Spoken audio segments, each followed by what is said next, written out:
Minimálne za treba poďakovať pánovi starostovi, že zakúpil v podstate tento defibrilátor, lebo je to naozaj pre vás všetkých. Nikdy nevieme, kto, kedy bude potrebovať tú prvú pomoc a je to vec, ktorá reálne dokáže zachrániť ten ľudský život. Bohužiaľ momentálne aj v školách, aj všade sa tá prvá pomoc veľmi nevyučuje. Je to smutné, ale tak je to tak, bohužiaľ. Snažíme sa to nejako dobehnúť my, našou snahou. Všetko robíme v podstate v voľnom čase, bez nejakého nároku na odmenu.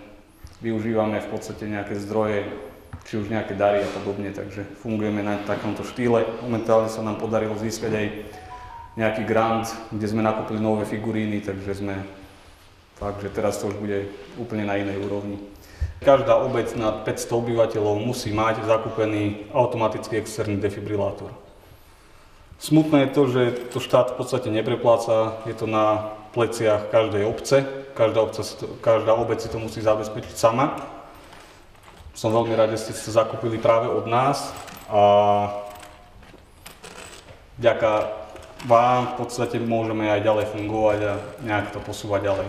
Takže v podstate je to určené pre laikov, je to vyrobené pre každého jedného človeka, či už pre dieťa, dospelého.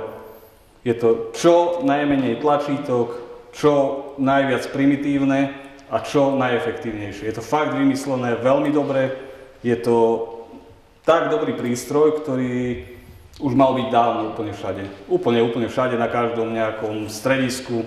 A som veľmi rád, že sa to postupne nejako dostáva aspoň takto, že ozaj do tých obcí a myslím si, že postupom času to prejdeme úplne do inej ligy ako v Čechách, kde je to fakt, že na každom kúsku. V prípade, že pacient prestane dýchať, koľko má času na prežitie, kedy začínajú odumierať mozgové bunky a podobne.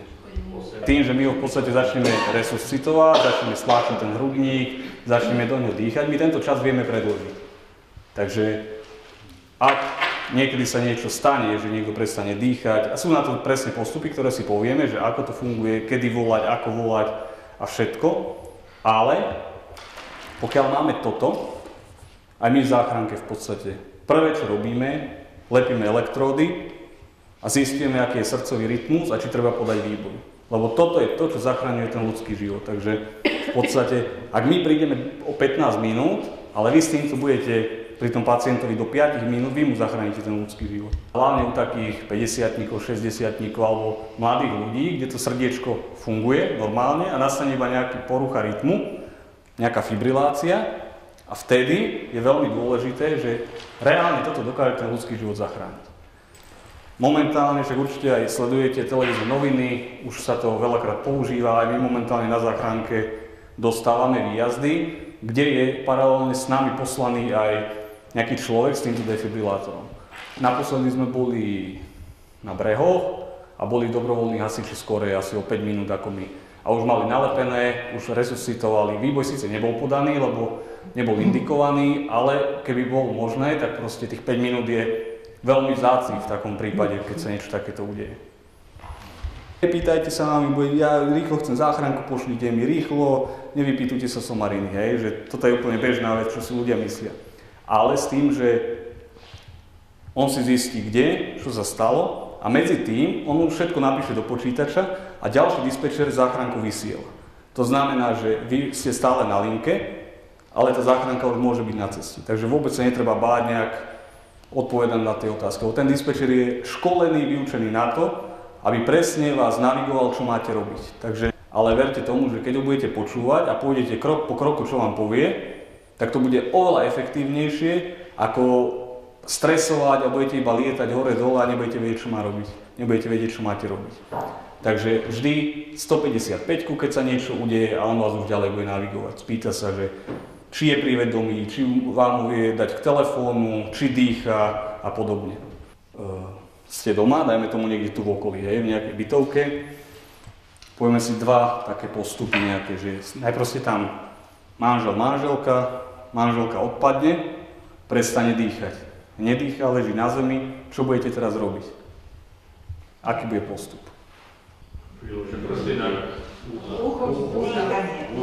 Takže, presne tak. Čo je veľmi dôležité, pokiaľ ten človek, on môže padnúť a môže mať hlavu takto. Takže on ju môže mať predklonenú a nemôže dýchať vtedy. Čo je prvoradé je, zakloniť hlavu. Dobre, zakloníme hlavu. Tým, že hlavu zakloníme, sa uvoľnia dýchacie cesty. Priložíme ucho a sledujeme hrudník. To znamená, že uchom počujeme, či dýcha a sledujeme hrudník, či sa dvíha. Teraz veľmi dôležité. Teraz ešte toto poviem, že môže sa pozrieť, či má niečo v ústach alebo tak, ale tým záklonom hlavy my tie dýchacie cesty uvoľňujeme. V minulosti alebo veľa ľudí stále robí aj také veci, že pri epileptickom záchvate alebo podobne prsty do úst a palička do úst, aby neviem čo, odrízne vám prstom človek.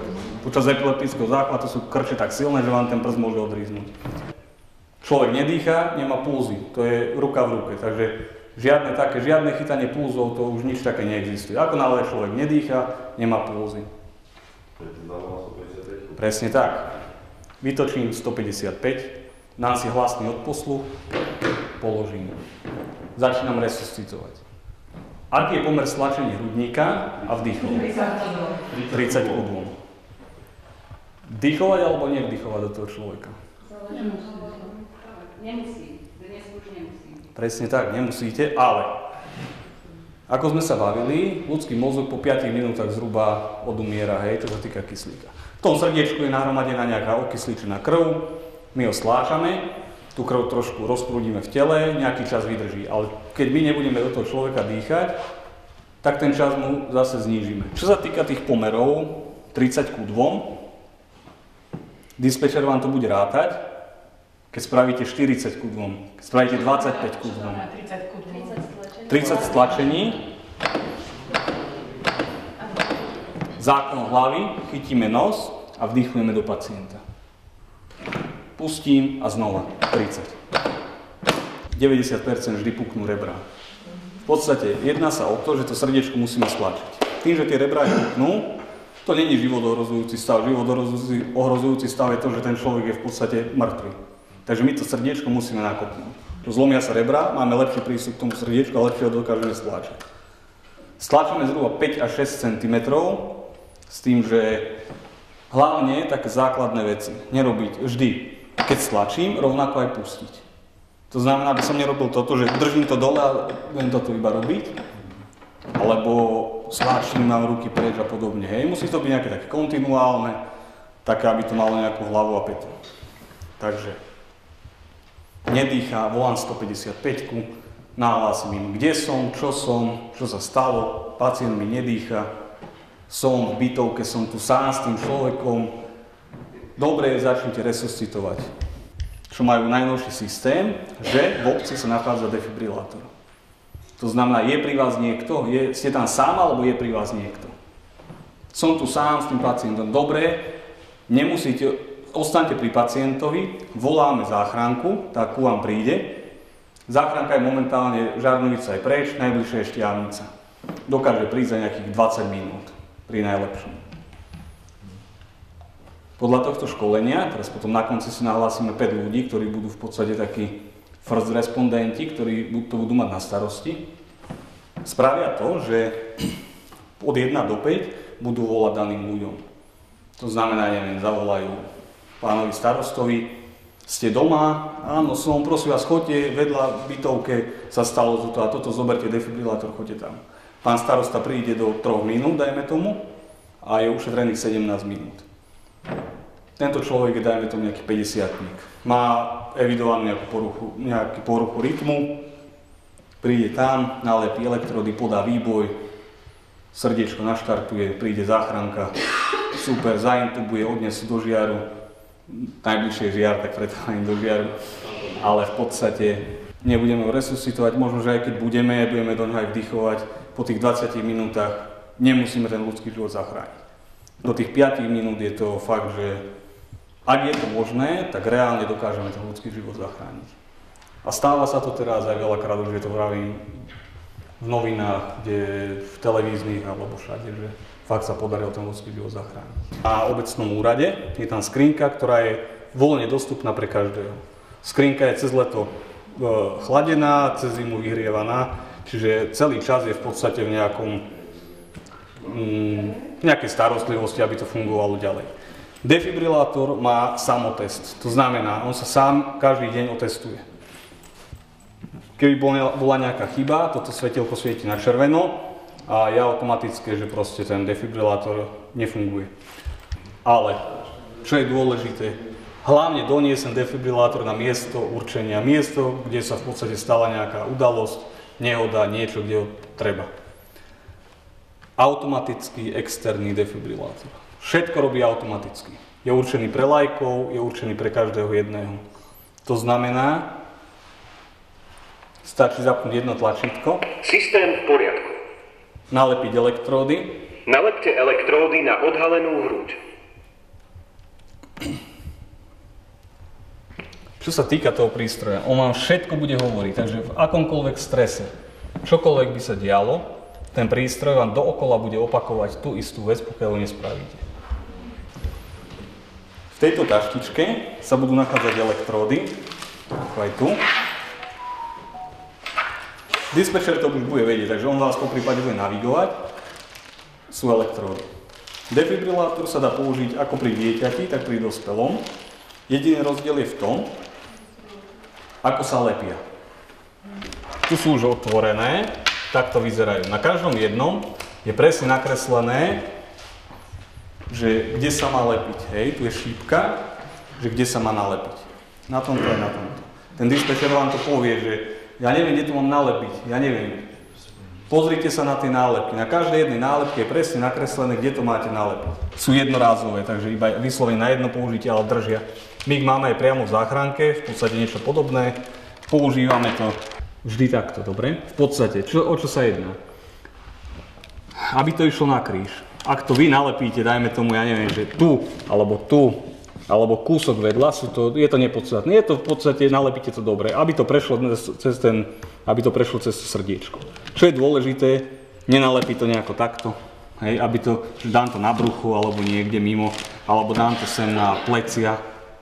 To už, keď to nalepím sem a sem, takže správne nalepiť elektródy. Čo je veľmi dôležité, nedá sa tým ublížiť. Nikdy v živote tým nikomu neublížite. Dobre? Toto treba každému povedať. Má niekto kartu stimulátor alebo niečo? Ono to všetko zaznamená. Všetko to zaznamená, takže to je úplne v pohode. Máme tu taký prístroj. Analýza srdcového rytmu, nedotýkajte sa pacienta. Momentálne som tam nastavil srdcový rytmus zdravého človeka, ako som ja, hej. Som privedomý, je tam nastavený. Výboj nedoporučení. Takže začnite KPR. Zaplačte. Presne vám hovorí, v podstate ako máte stláčať. Zaplačte. On vás úplne bude navigovať vo všetkom, čo máte robiť. Každý jeden krok vám povie. Po 2 minútach vám povie, teraz 2-krát vdýchnite 2-krát a pokračujete. Prístroj si automaticky robí potom znova analýzu srdcového rytmu a znova vám to oznámi. Nedotýkajte sa pacienta, ustúpte od pacienta. To si znova ukážeme, ale nastavíme potom iný srdcový rytmus. Môže sa stať to, že prvýkrát, aj v praxi sa to veľakrát stáva, že tým, že my to srdiečko začneme stláčať a oživovať toho človeka, ten rytmus toho srdiečka sa môže zmeniť. Z asystolie, to znamená, že srdiečko stojí, sa stane to, že začne fibrilovať. Resuscitujem, stláčam, po 2 minútach spraví znova analýzu srdcového rytmu a už môže byť taká, že ten výboj podá. Takže teraz si to skúsime trošku inak, nastavíme trošku iný rytmus. Pacient nedýchá, poslali ma po defibrilátor, niekto priniesol ten defibrilátor, otvoril som ho, nalepil som elektródy, zapojil som do prístroja, prístroj som zapojil. Systém v poriadku. Nalepte elektródy na odhalenú hruď. Stláčam toho pacienta. Analýza srdcového rytmu, nedotýkajte sa pacienta. Nedotýkam sa pacienta, čakám. Výboj doporučení. Teraz ho nabíja.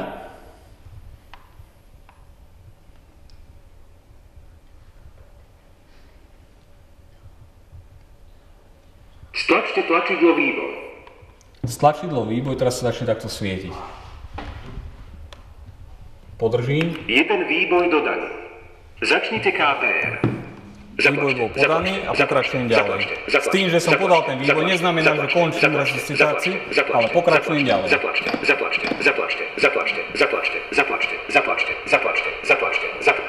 Toto budem opakovať až do príchodu záchrannej zdravotnej služby. Systém v poriadku. Jedným sa zapína.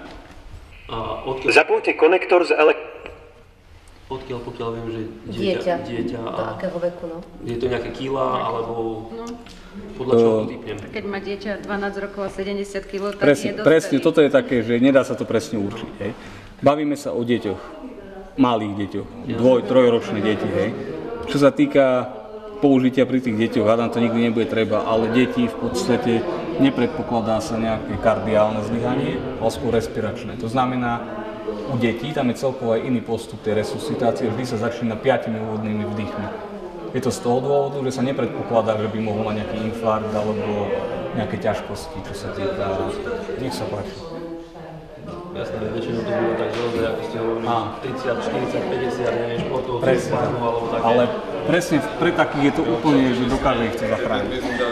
Na to si treba dávať pozor, nie iba ťuknúť. Systém v poriadku. Chvíľku podržať. Druhé tlačítko je prepnutie režimu. Detský režim. Režim pre dospelých. A to je všetko. Nič iné sa s tým nedá robiť. Dve tlačítka Zapojte konektor z a elektródom. zapojiť elektrody a naložiť. Máme nahlásenú resuscitáciu a pani je v posteli a v posteli ju sláčajú. Je to úplne bežná vec, ktorá sa stáva fakt, že 70-80 prípadov. Pokiaľ ja budem na posteli stláčať toho človeka, tak bude so mnou lietať. Hej. Takže v prvom rade človeka stiahnuť na zem, keď ho udriete, to, že ho udriete, alebo že pádne si buchne hlavu trochu, alebo niečo, je to úplne jedno. V tej situácii, ktorá je dôležité to, aby sme ho zachránili. To, že ja mu zlomím rebra, to je nič, už keď bude mŕtvý, už mu to bude jedno, že ich má zlomené. To, že mu udriem hlavu, keď ho budem dávať na zem, to je úplne jedno. Takže aj my prvé, čo robíme, pacienta ťaháme na zem, na tvrdú podložku a tam s ním už ďalej pokračujeme. Musí byť tvrdé, aby to stláčanie bolo také, ako má byť. Na každom je to nakreslené. U detí sa lepí predozadne. Si potom ukážeme, tu je to nakreslené. To znamená, jedna ide dopredu, druhá lepka ide dozadu. Jedna ide dopredu, druhá ide dozadu. Tak proti sebe ako? Presne, presne, to teličko je malinké v podstate, takže nalepiť oproti sebe. Niektoré defibrilátory majú zvlášť na deti a zvlášť na dospelých. Tento defibrilátor má jedny, ktoré sa dajú použiť predozadne alebo normálne. To znamená, že menej chaosu, menej problémov, že hľadať, ktoré sú to a podobne. Takže to je ešte taká výhoda. Že keď sa to už napríklad, že podarí, tá masáž a naskočí to srdiečko, či ten defibrilátor to dá vedieť, alebo... Dá. Ale ten postoj je veľmi dôležitý, aby sme neboli pokrčení pri ňom a nestlačali iba rukami. To nedokážeme. Je to fakt, že nie je to úplne jednoduché. A keď máme nejakého 120 kg chlapa alebo podobne, tak tá kompresia musí byť. Takže vystreté nohy, vystreté ruky, odporúča sa prekrížiť dobre, aby som nemal nejak takto, hej, a podobne. Je to stred hrudníka, chytím.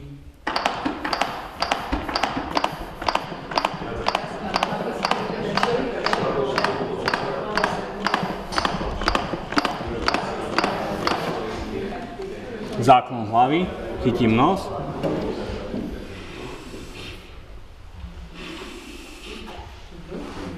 Nepredýchujem, to znamená, nebudem do ňu fúkať ako barán.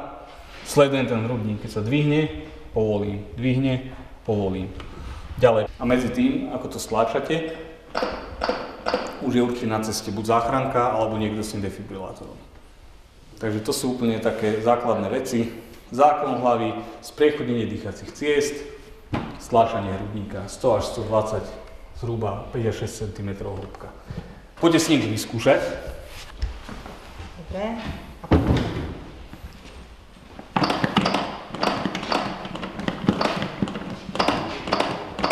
Tak, teraz je to vynikajúce. potom znovu za to. A dvakrát vdýchnem. Ťažko nájsť to. Treba záklon hlavy. Bráda, čelo, záklon hlavy a teraz počúvam. A pozerám sa na hrudník. Nedýcha. Volám 155. Nie, na hlasitý musíš dať. Na hlasitý. A začínam resuscitovať. Stred hrudnej kosti. Tak ste múdri, poďte mi povedať, že kde je stred. U chlapa je to v podstate medzi bradavkami, hej? Stred hrudnej kosti. Tomuto treba dať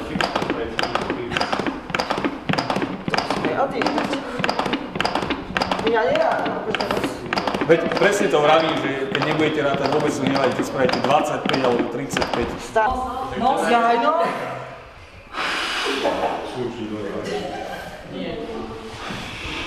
Tak, teraz bolo vidno. Poďte pošlo život, ty mi to lámeš rebra, Sonička.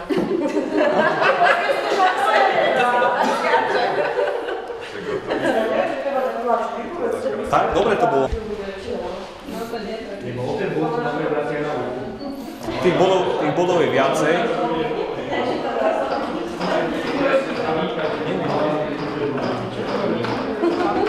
Pomalšie trochu. Ale postoj je dobrý, tak to fakt vydrží ten človek sláčať dlhšie. Aj tá kompresia, aj všetko, lebo...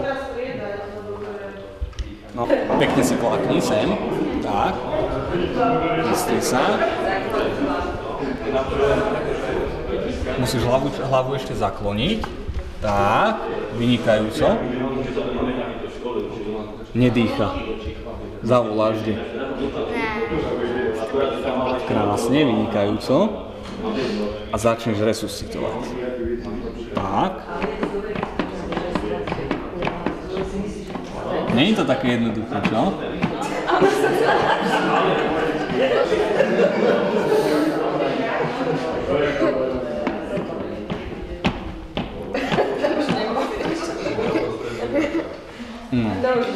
Super, krásne. Tak, len sa zle pozeráš, lebo tam uvidíš akorát tak niekomu nohy. Na hrudník. A chcem sa pozerať, či sa dvíha alebo nedvíha. Dobre, nedvíha sa. Čo predtým ešte spravíš, ako začneš sláčať? Zavoláš na... Zavolám na 150. Áno. A môžeš začať sláčať hrudník. Tak, a teraz celým telom sláčať. Tak, super. Paráda. Dobre.